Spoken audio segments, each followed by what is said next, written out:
Welcome to the Slop Farm. Enjoy the video.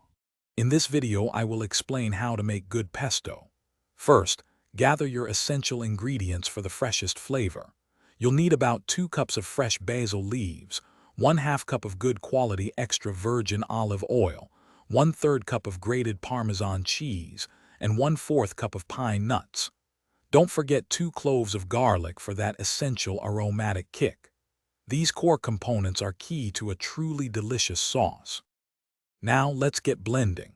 Start by washing and thoroughly drying your basil leaves to avoid a watery pesto.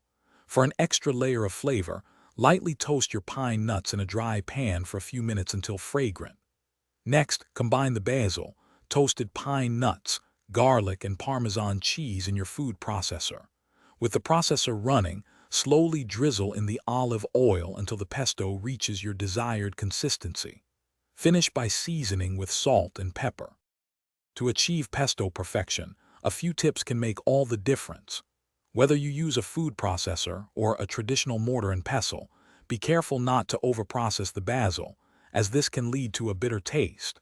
You can adjust the amount of olive oil to get your preferred consistency, from thick to slightly thinner. A small squeeze of lemon juice can brighten the flavors and help maintain that vibrant green color. Always taste and adjust seasonings before serving.